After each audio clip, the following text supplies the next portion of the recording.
So all our presenters today join us from the ODMPL team. So Ruth is a careers with research consultant, and those of you who joined us earlier gave a great session on LinkedIn.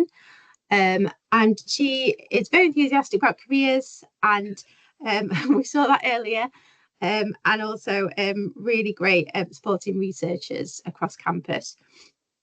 We're also joined by Taryn, who is a research development advisor and develops and delivers programs to support career development of researchers, focusing on funding and fellowships.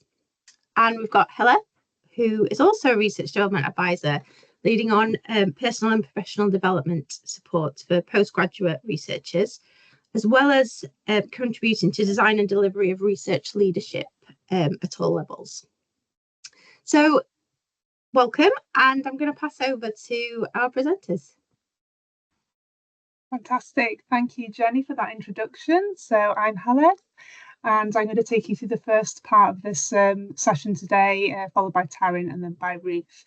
So today we're looking at online profiles, the emotional side of research visibility. It covers issues associated with using online platforms to promote your research, such as sharing sensitive material or controversial material, and dealing with negative responses on social media, and the trepidation about putting your work online. Now, before I begin, we just have a content note here. So just to make you aware that this workshop does briefly mention some sensitive topics, such as mental health and abortion, just to make you aware. Okay, so in this workshop today, we're going to be focusing on 3 areas. So putting barriers to putting your work online. So I'm going to explore that initially. Then Taryn will talk about sharing sensitive or controversial material, including how to consider and how to prepare. And also, finally, looking at dealing with negative responses. This is going to be handled by Ruth Winden, just ensuring that you feel confident and in control of your digital presence. So in terms of putting barriers to your work online, now, have you ever Googled yourself, and what did you find? Now, I've got quite an unusual name. I am the one and only Heledd Jarosz-Griffiths in the world, I think. So I am the first person who comes up. So what do you find? Just to take a moment now, if you just to have a look, have a quick Google. Do you come up? What do you see? Now, in today's digital world, having this intentional online presence is a real key part to career development, to networking and your visibility. But, what are the benefits? It could be increasing networking opportunities and collaborations. So having this strong online presence allows people from your field to find you, for example, using platforms like LinkedIn, ResearchGate, Google Scholar, and even institutional profiles can really help you connect with potential collaborators, employers, or even industrial professionals. For example, if you're searching for someone of expertise in your field, you might come across a profile and potentially then reach out to them if they've got a good profile for you to do that. So just, take a moment or two just to really reflect on your own online presence. What do others see when they look you up, whether it's on your university profile or whether it's just through Google, what actually comes up? And I think taking that time just to reflect on that is really important. Now, something else that could be important for beneficial for online visibility is it helps you build your professional reputation and credibility. These first impressions are often online these days, before you maybe meet somebody in person. So maintaining this well-crafted kind of profile, keeping your achievements updated, publications, your professional interests. So if somebody's looking for you, so potential employers or funders, they might check an academic's online presence before inviting them for opportunities, for example. So if you're looking for your PhD, or if you were looking for a new job opportunity, you would look online to see, what's this person doing within their space, and how do they communicate their research. And sharing research with a wider audience. So being visible online really helps you do that. So traditionally we'd share research through journals or conferences. Whilst this still does happen, there's you know, there's wider platforms now, LinkedIn, Google Scholar, so you can share and engage with broader audiences and engage in discussions, writing, and sharing key insights from some of your work, and this can really, you know, support increasing your impact on citations. So, for example, if a researcher is actively posting on their work on social media, that might attract, you know, requests to publish in their journals, or for policymakers to get in touch if they see something of interest that you're sharing. And also, you know, with all of this together, it can really help support your career progression and increase your funding opportunities. So a lot of employers will look at an applicant's digital footprint before they make a decision. You'll often share your LinkedIn profile or your other online profiles, your ORCID, maybe on your CV, for example. So this is, you know, and they will look at your footprint before potentially making a decision about you. So, you know, your online presence is really part of your professional identity, and it's up to you to really shape it. So really kind of think about, you know, what do I see when I look myself up? So there's quite a lot of common barriers when it comes to research visibility. And I just want you to take a moment now just to reflect on which of these barriers actually resonate most with you. So if you could share in the chat, you know, just with a 1, 2, or 3, or even 1, 2, and 3, you know, if there's any barriers that I see for some of these things. You could even share a comment if you like. Happy for you to do that. Don't all share at once. But, you know, if I go through some of these things, so some of the real common things, so fear of judgment and imposter feelings. I think we've all been there. Thank you, Taryn. 1, 2, and 3, 1 or 2. You know, imposter feelings are incredibly common, especially in research. You know, you might wonder, you know, what if my work isn't good enough, and what if other people criticize me?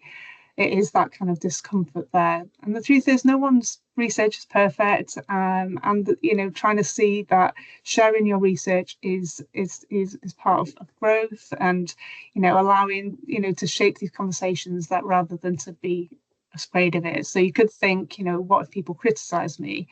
You could think, well, actually, what if my work reaches somebody that I could help, or what if my work reaches somebody that creates a new opportunity for me? So kind of reframing that, thinking, oh gosh, I can't post that. Just think, oh no, well, actually, if I do, what positive impacts might that have? Well, there's that discomfort with self-promotion. You know, I don't want to seem arrogant or overly confident. So a lot of researchers worry about them being, you know, sharing, about it being bragging, but you know, it's not. It's that opportunity to inform, to contribute, to really connect with other researchers. So instead of thinking about it as a self-promotion thing, think about it as community building, to make it easier for others to find you, to build on the work that you're doing, and to, you know, to increase those collaborations that you may be having. You know, a good way to maybe begin talking about your research could be just to introduce it as if somebody's really curious about, you know, so somebody can engage with you, that are generally curious about your field. And overwhelm, this is definitely something I often feel. You know, where do I even start? What do I post? You know, there's so many platforms. There's LinkedIn, ResearchGate. I've just been dragged onto Blue Sky. I'd say dragged. I voluntarily put myself onto Blue Sky to try and expand my own sort of professional profile. You know, where do you begin? It is tricky, and it can feel incredibly overwhelming. But you know, you don't have to start big. You know, you can start small, and you don't have to be everywhere all at once. And a good first step might be to, you know, just make sure that your institutional profile is up to date. Start with that. Make sure your Google Scholar is potentially up to date. And then you could maybe start engaging in conversations rather than actually creating your own content or creating posts. And in this next slide, we might try and think about different ways that we can do this to build on our confidence. Thank you for the comment in the chat. Yeah. So these barriers might be passive engagement. So how do you overcome some of these barriers to increase your build your confidence? So it could be start following people or researchers that show interest, observe discussions that are going on, and just to get a feel for how others are interacting and how they share their work. Start by following people who interest you. So that could be your first step, that level 1. Whereabouts are you here on this ladder? There's 4 different levels here I've got on the ladder. Passive engagement I've just talked about. Then there's light engagement. So you could be that you're happy, you feel comfortable sharing and liking posts in it's a really small way, but it's also impactful and show that you're engaging within research that your interests you. Or you could even add a quick note just to say why you found something useful. And then level 3, thoughtful engagement, comment on others' posts, so help to build those connections and get your name recognised in the field. So if you see a post that resonates you, maybe add a comment and ask a question if you feel confident enough. And then level 4 could be active contributions. So this is where you actually really actively start putting your own work out there, writing posts, sharing your research, or discussing ideas.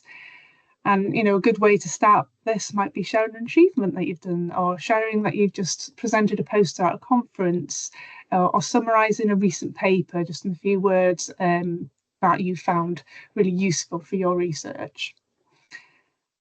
It doesn't need to be big, and if you're able, just to maybe add in the chat if you think of any other useful ways that you can make your way up this ladder, or if you've struggled at level 1 and you've managed to get to level 4, please share with others how you've found a way to do this. Or just take a note yourself, just jot down one small thing you could do to get from level 1 to level 2. What could you do to kind of increase and build your confidence? And it doesn't need to happen overnight. You don't need to get straight onto level 4. Just do it at your own pace, one step at a time.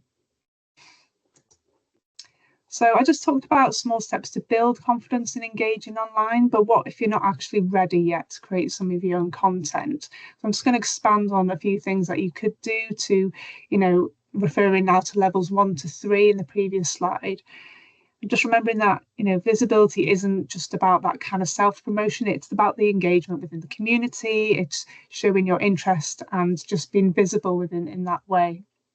So you could engage in conversations, join in discussions, comment on posts, ask questions, share your perspective on a topic. It doesn't have to be long, and this is something I always worried about and wrote and rewrote on drafts before posting. And thinking, actually, it doesn't need to be a long post. It can just be a response, even just acknowledging someone's work. That's really interesting. Thanks for sharing. And that can really open the doors for networking. And you don't have to create original posts. You share useful contents, research papers. You can, share an article that you've read that could be useful. And finally, supporting others. It's not just about making yourself seen, it's about helping other people be seen as well, and helping people to amplify their work, whether it's a colleague's research or even a conference talk, or just a simple congratulations if somebody's done something really well. And I think by supporting others and strengthening that network, then people often will return that favour. So before I pass on to the others, I'll just quickly go on to protecting yourself online, and this will be something that Ruth will discuss a little bit more in a moment. But so far we've talked about this, but about building your confidence to be invisible online. But what happens when you start putting yourself out there? And there's just a few things to really kind of consider, things like setting boundaries. Consider what needs to be made public, what aspects of your research and your personal life you want to share. So you might choose using Facebook for your personal life and keep that private, and share your work on LinkedIn, for example. And also to kind of check your privacy settings, control who can comment and who can post. You're in control of what your online presence looks like. Knowing when to engage, not to comment on every debate on everything. Just think about the kind of discussions that you may want to participate in. And again, stay in control. remember that you're in charge of your online presence. You can delete, block, mute, adjust the settings just to make sure that you are comfortable. And the goal is for your online experience to work for you and not against you. So here you will more than likely be familiar with a lot of these different platforms. Obviously, we're on Teams today. LinkedIn, I've mentioned, Blue Sky, and then you've got your other different networks. You've got things like Slack and Discord, which are a bit like Microsoft Teams, where you've got informal networking and collaborations used within research groups often. And you've got your ORCID ID and Google Scholar to track publications and citations and that kind of thing. And you might think, well, which one do I use the most? And am I using all of these? And what might actually be beneficial for me? So I'm just going to end my section with action planning. So take one step, one action to support and encourage a positive research culture online. Now, this might be something as simple as liking or sharing a colleague's work or leaving a supportive comment on someone's post. And one goal for the next 3 months for your online presence over the next 3 months. So this might be updating your LinkedIn profile. Ruth, I bet you'd like that one. Or sharing one piece of research, or joining in on a conversation on ResearchGate. You know, I found really useful ResearchGate and asking questions and getting really detailed answers on how to kind of tackle a problem in the lab, for example. So yes, and one thing, you know, find your accountability partner, write these things down, but share it with a friend and make sure that you do it. Okay, thank you. And I'm going to pass on to Taryn. Okay, so thank you so much, Heledd. I'm going to talk about the tricky topic of sharing sensitive or controversial material. And as we said at the beginning of this session, we will very briefly touch upon some sensitive topics. So if you feel the need to walk away for a few moments, absolutely don't worry about that. There will be a recording of this event afterwards. So thinking about, you know, all of you are doing different kinds of research, focusing on different things. And for some of you, you may be looking at topics that could be considered sensitive or controversial. So this is my first question for all of you. And if you feel comfortable doing so, feel free to answer this in the chat. What kinds of topics could be considered sensitive or controversial? What kinds of things might we generally think of as sensitive or controversial research? Does anything come to mind there? Just going to give you a second to have a think.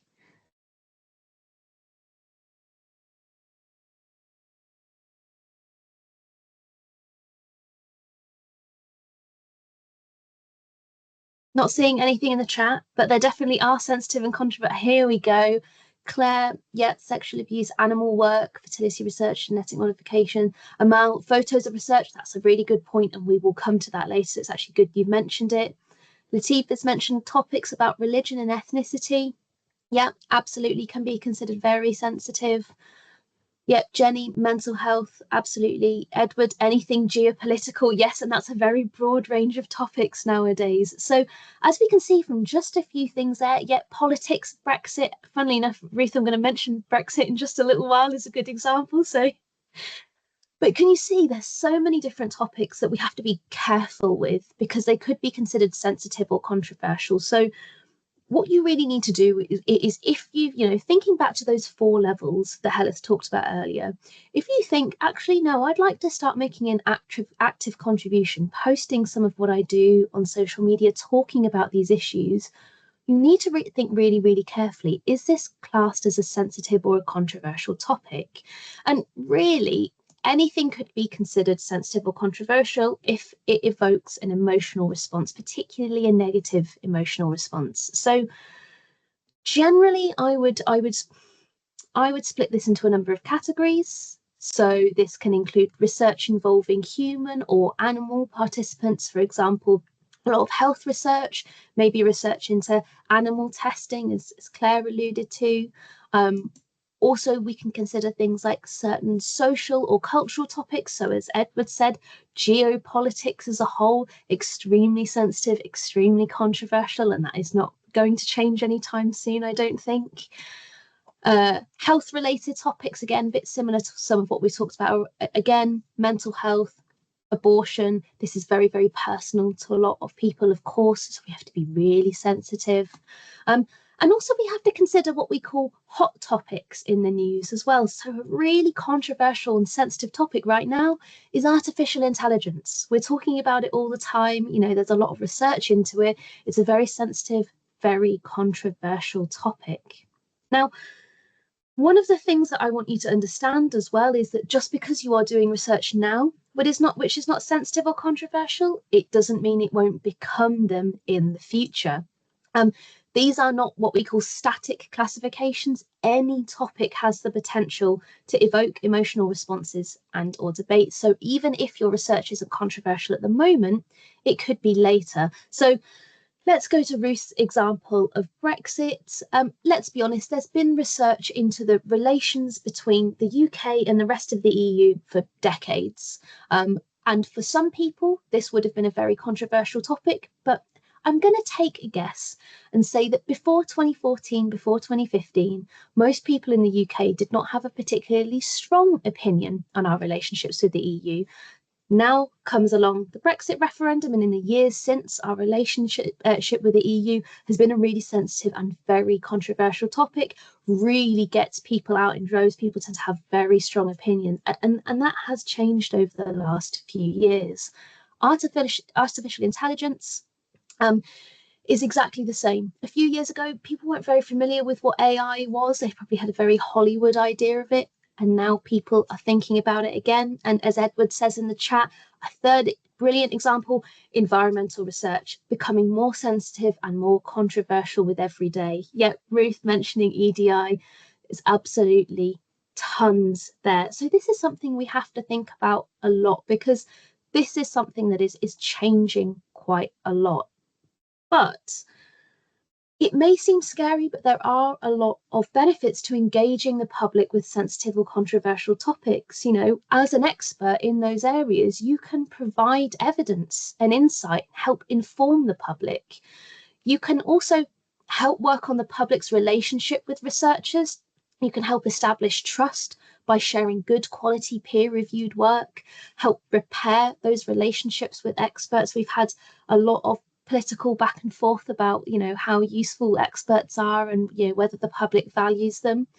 But it's also really helpful for you as a researcher to engage in a two-way dialogue with the public, because it can really help you as a researcher to understand public attitudes, and that can help you learn how you communicate your research more effectively.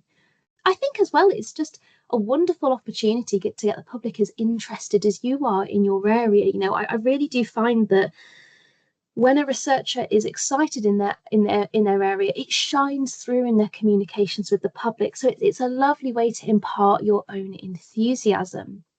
But there are factors that you need to consider before you decide to post. So I'm going to talk about 3 of these. I'm going to focus first on legal and ethical issues. Then we're going to talk about the clarity of your message. And then finally, we're going to talk about listening to the public. So let's go on to legal and ethical considerations. The classic things here are, think about the raw data that you've produced out of your research. You know, think about data protection, the general data protection regulation, which covers us in the UK and in the EU as well. You know, is what you're doing, you know, when you're doing your research, think carefully, are you allowed to publish it? You know, are there any data protection ethics you need to think about? You know, we often talk about unpublished versus published data. You need to be really careful here. For some of you, you might want to think very carefully about publishing data that is unpublished, unpeer reviewed. Firstly, because it hasn't been peer reviewed. So, you know, and that's an important part of the kind of research process. But you also need to talk about it in the fact that you don't want to risk someone else taking your research and running with it when you've not had the chance to put it in a peer-reviewed publication yet. You also need to think about the anonymity of your research participants. Are your research participants identifiable in the data that you're sharing? Because they shouldn't be. They need to be either anonymized or pseudonymized, where they're given, for example, a pseudonym. So, for example, if you're sharing quotations from research participants, can they be identified using those quotes? The other thing you need to think about is international and cultural norms. So actually, Amal mentioned photos of human remains. This is where I can talk from my own experience. In archaeology, which is my area of research, and that's absolutely fine, Almaj, don't worry about it. In my own area of research in archaeology, it's very common for researchers to share pictures of skeletons. So, for example, maybe a Roman skeleton or something like that. That's quite normal in the UK, but in many countries, in many cultures, that's considered unethical, it's considered insensitive, it's considered harmful to photograph human remains, no matter how old they are. You know, in America, for example, you can't show human remains on TV. You can in the UK, bizarrely. So there are cultural and international differences there as well. So you've got to think, you know, if an international audience is going to see this, do I need to bear in mind that it might actually be censored in that country? What it can really help, I think, as well, is to think about, do you need to include a content warning? Do you need to mention that you're going to talk about something very, very sensitive as well? So, for example, if you know we included a content warning at the beginning of this presentation, where we mentioned that we were discussing some sensitive topics, and we will have these slides sent around afterwards. There is a link there to a resource that our colleague Emily developed, which teaches you how to write good content warnings, how to write good content notes, so that people going in aren't affected too badly by what they read, or they know that that's coming up and they can choose not to read it. So there's lots to consider there, both legal and ethical considerations. You know, you've got the legal things of data protection, for example, but you've also got to think about, you know, am I allowed to share this data? Do I have the ethical approval to share this data? Have my participants agreed to this? Is this going to violate any kind of international norms? So just take a second and think, with the kind of research that you yourself are doing, what ethical and legal factors might you need to consider? You don't have to write this one in the chat, just feel free to just take a few seconds to have a think about whether this is relevant to the research that you're doing, whether there are any of those ethical and legal factors.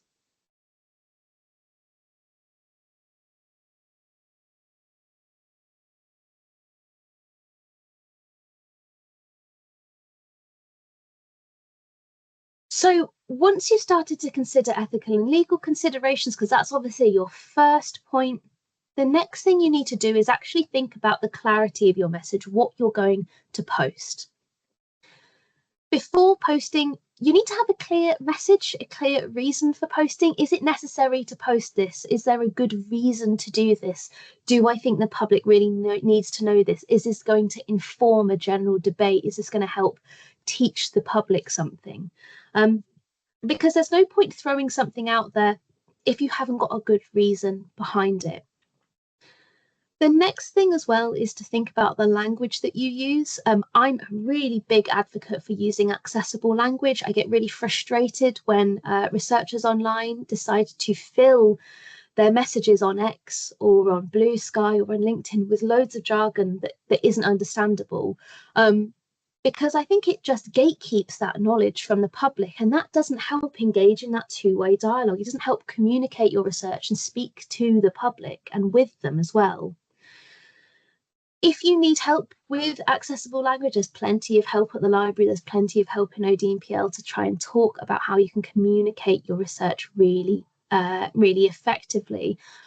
But it helps bring in the public, it helps them understand what you're trying to say, and it can help you avoid misunderstandings.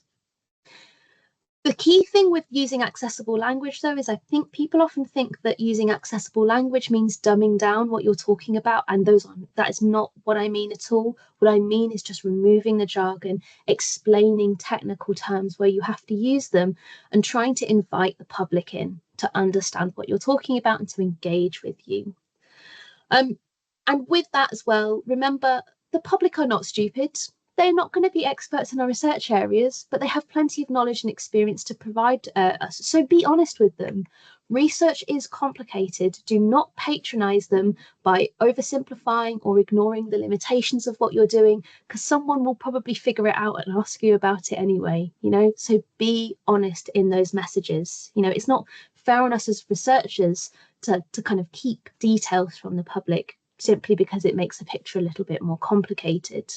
It just helps to, you know, build that trust, as I talked about a little earlier.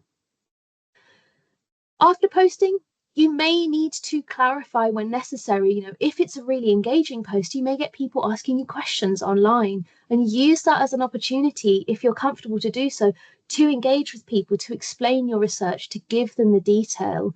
It may be other researchers interested in what you're doing. It may be just a random member of the public who managed to, who has an interest in your area or happened to come along your post and wants to ask more questions. So this is something you've got to, you know, it's not just about putting a message out there and then leaving it. You may need to engage and re-engage and re-engage. So be ready for that as well. But as Ruth will come to later, there are good ways of engaging when those responses are negative as well. So if you're thinking about putting some research online, the next question to ask yourself is, do you have a clear message? And is your language accessible? That second one often tends to be the one that researchers really struggle with. My advice would be go and find someone who is not an expert in your area, who has no expert background in your research whatsoever, and practice that communication with them. And the more you do it, the easier it becomes. But it's not something that comes immediately. So once you've thought about legal and ethical considerations, once you've thought about the type of message you're trying to send and the type of language you're trying to use, you need to think about actually engaging and listening to the public as well, because I've talked again and again and again about this being a two-way dialogue. It's, you know, I don't think it's very good for the public if they see researchers as people who just push work out or online and then choose not to engage at all. I think that those kind of misconceptions about academics as working in an ivory tower, that's because there are quite a lot of researchers who do treat the public like that. They're people who you tell research to, not hear from. So my final point is to listen to the public. So before you're posting, it really helps to anticipate public reaction. So chances are, because I know when I was a researcher, this was absolutely the case, you will know what tends to be controversial in your area. You will know how the public tend to react to topics in your area. So have a little think before you post. How has similar research been received? What are common misunderstandings of your research area? And this can help you prepare for posting. After posting, you know, you may hear views you don't agree with or which differ from your own, but it's important for you to listen to those and try and understand where the public are coming from. Sometimes this is a result of people being misinformed or the media taking research and making it and kind of tweaking it so we don't understand, or, you know, people reading headlines and not reading the detail. You know, there are a number of different reasons why people might not understand an area or might have just a completely different opinion from you. With that, you need to be open to new ideas as well, you know, and I think that is often, particularly if you're doing something like health research, I think you can actually find out a lot of really interesting anecdotal data and anecdotal information from putting things out online, hearing people talk about their own lived experiences of that issue. That can be really interesting as well. And I think as well, you have to remember that misconceptions and misunderstandings are a nice chance to learn, both for the public to learn something new and for you to learn, both in terms of how your research is perceived and how you're communicating that. Because if you're putting stuff out online and it's constantly being misunderstood, then there's a question for you. Okay, what do I need to do to make sure I'm communicating in a way that the public understands and the public engages with? So my final question for you is, how might the public respond to your research? What do you think is likely to be the controversy there, if anything? Or do you think it's something that they'll look at entirely positive and they'll all absolutely love it?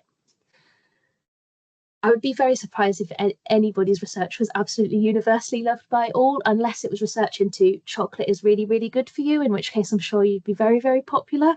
But chances are that's not what you're doing your research on. So there are 3 factors you need to consider before posting. I think you should take your time to consider all of these. And if you're not used to posting online, you may want to do this in more detail. Whereas once you get more comfortable posting online, these are things that you just need to keep in the back of your head. You know, think about the legal and ethical issues, whether you have all the necessary permissions. Think about why you're posting and the language you're using and whether that's the most effective way. And then finally thinking about how you're going to engage in that 2-way dialogue. So quickly before we move on to Ruth, just a couple of quick questions I'd like us to think about as a group. I'm going to give you three types of scenario, and I'm going to ask, would you share these online? And you can tell me in the chat what you think. So the first of these is embargoed or confidential data. You've got some data that's embargoed or entirely confidential. Are you going to be sharing that on social media? Yes, absolutely. No, clearly. Yeah, lots of no's. No, no, no. Good. I don't see one. Yes, that's exactly what I wanted. Of course, we are not going to share embargoed or confidential data. Again, this is one of those things, though, this is an easy question, but it's just to remind you, think about your data. Is it confidential? Do you have permission to share this? What about this one? Quotes from participants in a research study. You know, you're doing research into, I don't know, the experience. You can tell where my mind is at the moment. The experience of eating chocolate, and you have a quote from someone who says, "I think chocolate is the worst food ever invented." Can you share quotes from your participants? So we've got some yeses, only as long as anonymized, after permission, only for anonymized. Great, you've all been listening, you clearly know what you're doing. Yes, if you've anonymized or pseudonymized them, i.e. giving them a pseudonym, so saying Sarah, not her real name, says, absolutely, always make sure you have permission. And then finally, what about unpublished research findings? Would you share unpublished research findings? What's your thoughts on those?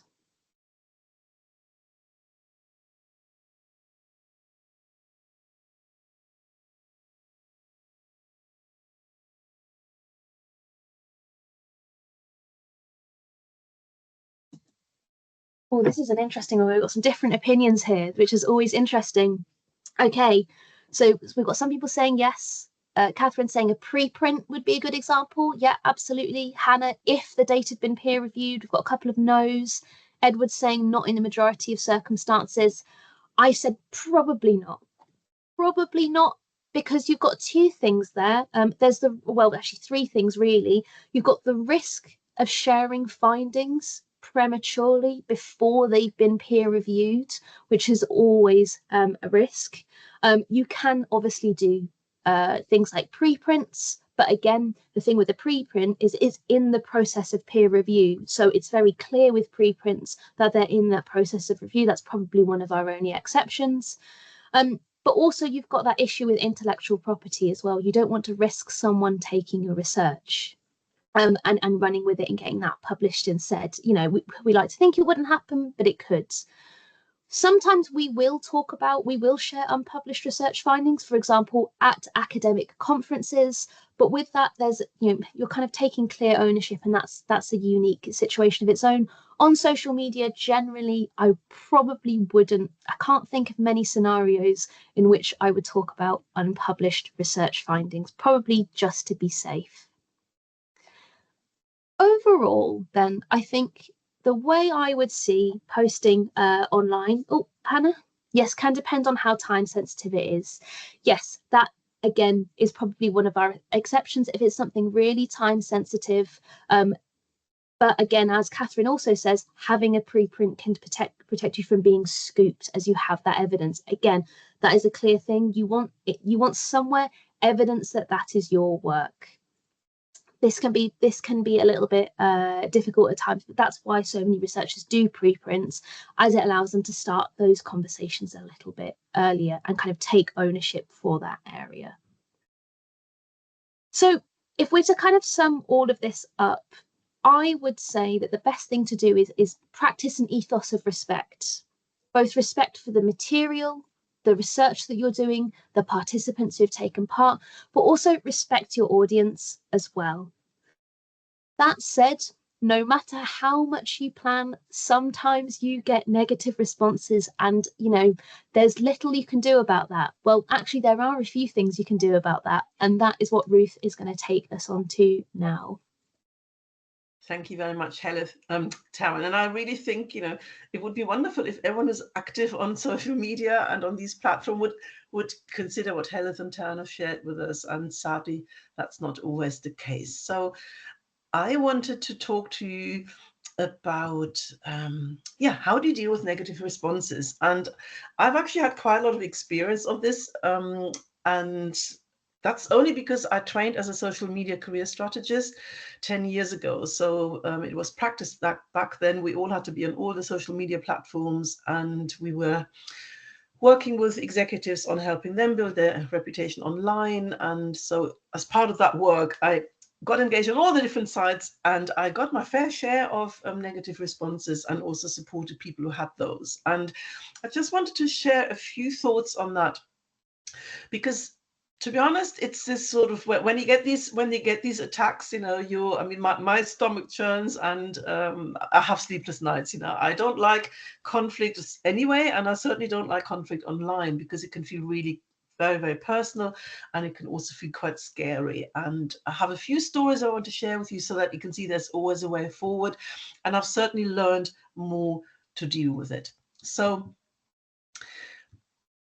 one thing, and I think having seen, you know, just listen to Heledd and Taryn, I think I just changed the slide for me, and it's not anymore you can't control how others engage with you online, because Heledd very clearly said, and she's absolutely right, you know, there are privacy settings, and for instance on Blue Sky or on X, you know, you can now also decide who can comment and who can reply, so you have control. So what I would say is, you can't control what others say to you online, but you can certainly control how you respond. And for me, the second sentence is really important. We can all respond, and it's wise to think about how do you respond and what's going on, so that you can really respond in a way that works well for you. And hands up, you know, I have not always responded the way I should have responded, because I came out of an emotion. And I'll explain a little bit what I mean by that. So I want you to remember, first of all, not everyone who makes a negative comment online is actually a nasty person, or has an agenda, or is there to attack us. In my experience over the last 10 years online, what I find is, you know, not every negative comment is deliberate, because some people, they actually do not think before they post. It's an immediate response. They don't mince their words. They might not be native speakers and don't quite understand, you know, the effect of their words. So that's certainly one thing that I see a lot. The other thing is, some people are just not very considerate of other people's feelings. You know, we are, and we're self-centered as researchers, but some people just don't really care. You know, they throw something out, they're really keen to, they might also want to stir the pot a little bit. You know, you have people who actually seek that confrontation because they get a kick out of it. And then some people are just simply really bad at using social media, and we see this day in and day out. And that's also, I think, one of the reasons, you know, why so many of us have left X, because it became such a toxic culture. We didn't want to be part of that anymore. And when you go over to Blue Sky, which is a little bit like the old link, you know, the old Twitter, everyone says, oh, it feels like the old days, when people are actually really constructive and supportive and engaging in a civilized manner. And that's really the ideal. But still, you know, when we get these critical comments, you know, we can't help but react to it. And I think that's the issue. When I had bad experiences, was because I reacted immediately. I did not take a step back and really think it through. I just felt like, hang on a minute, you know, I don't agree with this, or how dare you, or don't you know, attack me personally.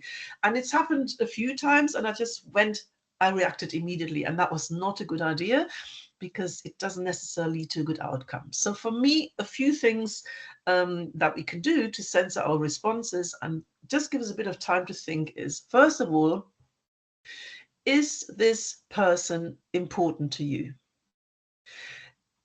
Because there are lots of people out there who have opinions and they don't refrain from sharing those. But are these people really important to me and the kind of work that I do? For me, that's now the most important question I ask straight away. If the person is important, I'll give you a scenario, or if it doesn't, we'll talk about that as well. But is it important? Is that person important to you? And depending on that, whether that's a yes or a no, I would suggest you respond differently. There's also something about, do you need to or want to respond? So I brought the Brexit piece in. I'm European. I was totally against Brexit. I am still against Brexit. I will always be against Brexit and have very strong opinions on it, as you would expect for me to have, because I'm personally affected by it. And I have to really ask myself, do I really need to respond to this? So in 2014, 15, 16, I was very active on Twitter, responding to the Brexit questions, and it was because I wanted to. Did I need to? No. These days I ask myself more, do I really need to be engaged in this? Is this really the best use of my time? Are there different ways of engaging? Because I'm the first one to have conversations with people about Brexit, but more in person than actually, you know, when you have to 60 characters to explain what you mean. It's so difficult to do that well because there's so much room for misinterpretation. And then think about, where do you want to respond? Do you respond online, offline, in person? And depending on the kind of comment you get and how deeply it affects you, I would really choose those responses. And we all always have options, and I want to explain that to you. So the first thing I would say is, whatever we do is, and this is what I did so badly. I do not respond or engage immediately, especially if you're annoyed, angry, or scared. And that is such a temptation. And I totally went for it sometimes and just responded immediately. And I didn't do any harm, but it was not the kind of response I thought I should have really given. I thought it would have been much better for me to say, okay, let's step back, let's take it in, maybe even have a cup of tea, take my time, consider my options, and then think, okay, how do I want to deal with this? Or do I even want to deal with it? Because if you've been trolled by anyone, that's not a good use of our time to engage, because they will never be satisfied. There will always be other bots or other trolls. You know, people have agendas. It's a never-ending response, and it triggers more responses. So in my experience, whenever I have responded to people who attack me on a personal level, let's say for Brexit or my views on careers, it hasn't really ended well, because I engaged in a conversation, the other person was giving me more and more grief, and it didn't lead to anything constructive. So even if I felt like I have a strong sense of justice, or I felt accused of something I hadn't done, or what I said was misinterpreted, retaliation was not a good idea. I did it a few times, then learned from it very quickly, because it really didn't add anything to the conversation. And staying professional is at the end, it's our reputation online. And as Heledd told us, if you Google yourself, everything comes up. And especially when you have a rare name like Heledd or me, we're the unique in the world, and everything that I've ever said or done online, you can find it. It is there. So let's think about, step back. The Brits would have a cup of tea, think about it before you immediately respond, because that often leads to more anguish and more responses than we bargained for. So I want to give you a scenario here. So if the person is not important to you, the question is, do you really need to respond? So recently I saw this on LinkedIn, senior academic of, very high reputation worldwide. I know her very well. She's at Leeds, and someone left a really inappropriate and stupid comment on her LinkedIn post. And there were lots and lots of comments, and that one thing stood out. And I immediately thought, how dare that person make such accusations? It was really, really something I thought was totally inappropriate. And I just stayed there and watched what this prof was doing, and she basically didn't do anything with it. And I thought, that's interesting. So I reached out to her and had a really good conversation. That, why didn't you respond? And she said, I've learned, if it's people like that, they discredit themselves immediately, because when you looked at all these intelligent comments and that one stupid comment stood out, that person really discredited himself immediately. And she said, if I respond, I just feed that narrative and I feed that conversation, and I have no intention of doing that. These people are best ignored. And I totally took that on board and thought, yeah, makes perfect sense to me. So do you need to respond? In all likelihood, no, because people who leave these critical comments, they might have an agenda. If that person is not important to you, if the person is important to you, I'll talk to you about that in a second. So do you need to respond? Is that response really worth your time and effort? And I learned over time, don't engage in these battles if it's really not worth it. You can't win it. I had these Brexit battles with people, and the only thing I won, one person actually online apologized to me, which I thought at the time was a major victory, but in the great, the grand scheme of things, was that really me spending an hour or so, backwards and forwards and having conversations with a total stranger who just totally disagreed with me, and there was no way he would ever convince me and I would ever convince him. It was in many ways, pointless. Because most of the time, people who, attack you, they don't really want a dialogue. They want to get something off their chest, or they have an agenda, or, they don't really seek that conversation. So I would always say, resist that urge to respond, and, choose the battles wisely. Often it really isn't worth it. What's very different, though, is in that second scenario. So the person who made a negative comment is important to you, especially, if that is the case, something you strongly believe in, something to do with your research, and someone is being negative. And negative can be, negative can be constructive if they challenge you and they have a different opinion. I think that's absolutely fine. That's what we do in academia, because we always have those conversations when it's topical. I mean, more like, the more personal, the underlying slants, or, the more personal attacks. And some people just do this, and it really hurts when you get it. In my view, if it's someone who's really important to you, let's say it's a research leader in your field, and they have an issue with some of your findings, yes, you need to do something about it. I personally, especially if it's an influential person, I wouldn't necessarily want to let that sit there, but we can have a debate about that, because you might disagree with me. So is that response worth your time and effort? I would absolutely say yes, because there is something to discuss here. But how do you then want to do this? And I had this experience about 18 months ago when someone very senior from the University of Leeds commented on a post about my work at Leeds that I thought was inappropriate. And I was quite annoyed about it, because I thought, why is this person going public on LinkedIn to criticize something about my work? If they have an issue with me, they should come to me directly. And I let it sit there for a day, and then I thought, no, I'm not letting it sit there. So I actually thought, okay, what do I do now? And I thought, I am not engaging now online. I am not having these conversations in public. It's just inappropriate. So what I did was, I reached out to him, and I sent him an email and said, I took a screenshot of the post and his comments, and I said, can we just have a conversation about this? Because I would really help me understand what you meant with this, because this is the way it landed for me. And then I didn't hear anything for 30 minutes. And then this person actually rang me on a video call. And the first thing he said to me is, I am so sorry, I think I offended you. And I was not prepared for that reaction, because the content of what he'd written was so quite confrontational that I did really not expect someone to say, sorry, I think I offended you. And we had 20 minutes of conversation about the post, about his comment, what he meant, and actually what he'd written and what he meant was two completely different things. And I was just so glad that I reached out to the person, because we could clear the air, and we get on much better now. And he understands, that when you post these things online, it's maybe not always the best way to do it. Or you need to think twice how you phrase things. And he was grateful, I was grateful. And I'm really glad I didn't respond online, because I think it wouldn't have ended the same way. So what I'm trying to say is, when these things happen, someone very important makes a negative comment about something, and you don't want to sit there, have a think about, how do I respond? Rarely do I think, is it worth having these battles online where that comment is, because it can quickly, it's public. Lots of people might be watching, maybe not the best space to do that, but you can always consider, okay, can I email that person? Is the person at the end of my corridor?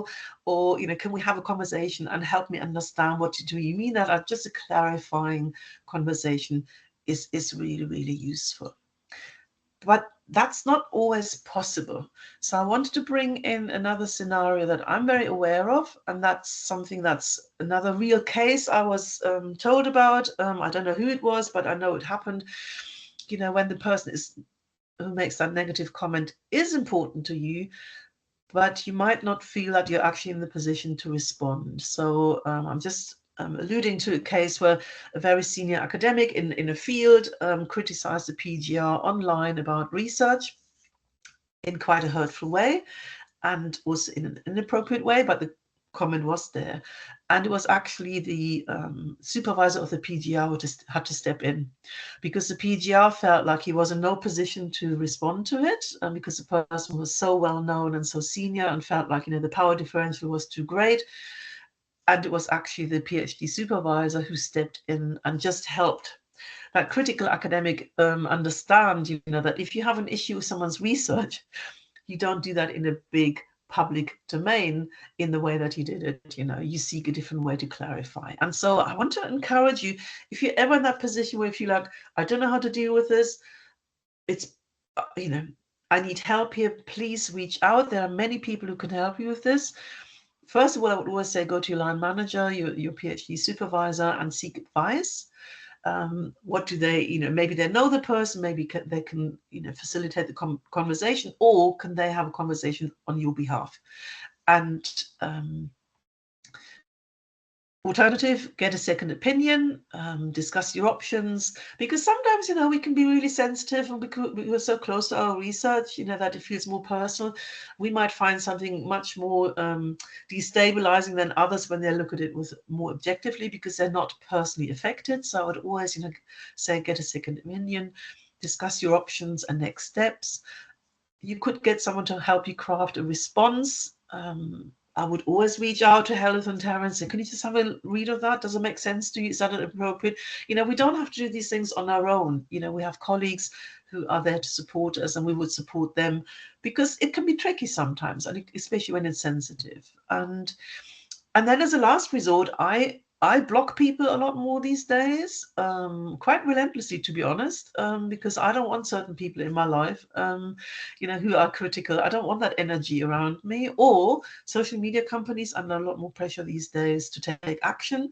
So they have, you know, Blue Sky, for instance, it's very easy to block people, to report people. Of course, you want to give a good reason for it, but these mechanisms are there, and I think you need to use them, because, you know, there are people out there who just get a joy out of offending people on social media, and that is never a good thing. But we're not, you know, we have options, and we can respond.